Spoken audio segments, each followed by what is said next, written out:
పెద్దలందరికీ నమస్కారం. రామనవమి వస్తుంది కదా, అందుకే అమ్మ ప్రసాదాలు చేసే విధానం చెప్తుంది. ముందుగా ఒక చెంబులో నీళ్ళు తీసుకోవాలి. దాంట్లో మనకు తీపి సరిపడా బెల్లం వేసుకొని కలిపి కడదానికి సైడ్న పెట్టుకోవాలి. బెల్లం బాగా కరిగిపోవాలి కదా, అందుకే చెంచాతో కలిపి పక్కన పెట్టుకోవాలి. ఇది పానకం గురించి ప్రిపరేషన్. ఇలా కలిపి పక్కన పెట్టుకోండి. ఇప్పుడు మనం చూద్దాం చిలిమిడి చేసే విధానం. దానికి ఈ బియ్యం పిండి ఒక 3 స్పూన్లు తీసుకుని దాంట్లో మనకి తీపి సరిపడా బెల్లం ముక్కలు వేసి బాగా చేతితో కలపాలి. గుర్తించండి, చాలాసేపటి వరకు కలుపుకోవాలి. మెల్లగా బెల్లం కరిగేలా కలుపుకోవాలి. నేను ఒక చెంచా వేసుకుంటే బెల్లం ఫాస్ట్గా కరిగిపోతుంది. దాంతోపాటు మన చలివిడిలో రుచి ఫ్లేవర్స్ కూడా చాలా బాగుంటుంది. బెల్లం మెల్లగా కరిగితే ఇలా ముద్దలాగా మన చలివిడి తయారవుతుంది. ఈ స్టేజ్లో మనం దీంట్లో యాలక పొడి వేసుకోవాలి. దాంతో మన చలివిడికి రుచి ఇంకా పెరుగుతుంది. చూసారా,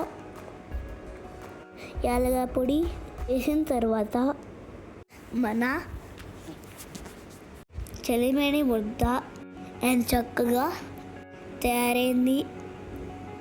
అంతేనండి, మన చలివిడి రెడీ. ఇప్పుడు మనం వడపప్పు తయారు చేసే విధానం చూద్దామా. ముందు నుంచి పెసరపప్పుకి నానబెట్టుకోవాలి. అలా నానబెట్టి పెసరపప్పులో తమలపాకు సన్నంగా కట్ చేసుకొని పప్పులో కలుపుకోవాలి.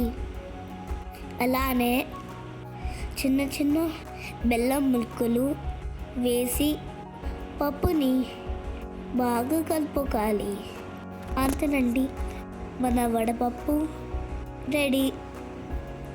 ఇప్పుడు మనం బెల్లం కడగా దానికి పెట్టుకుంది కదా, చూద్దామా. వడపప్పు ఎలాగో రెడీ అయిపోయింది, ఎంతో ఈజీగా. ఇప్పుడు బెల్లం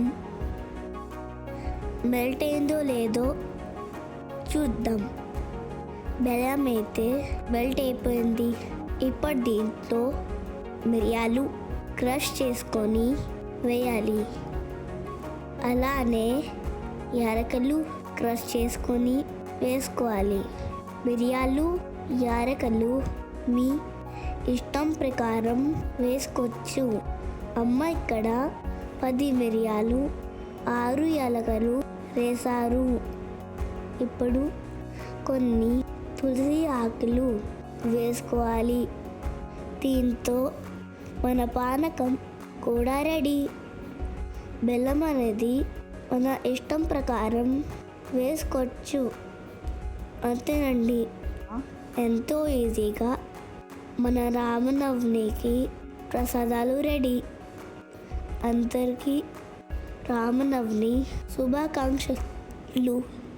అందరూ ఆరోగ్యంగా ఆనందంగా ఉండాలని ప్రార్థిస్తూ ఈ వీడియోని ఇక్కడే ఫినిష్ చేస్తున్నాం. హ్యాపీ రామనవమి. మా అమ్మ YouTube channel like, share and subscribe చేయడం మర్చిపోకుండా సబ్స్క్రైబ్ చేయండి. ధన్యవాదములు. మీ అందరికీ ఈ వీడియో నచ్చిందని కోరుకుంటున్నా. Happy Ramanavami. Please subscribe Jia's cook book. Radhe Radhe.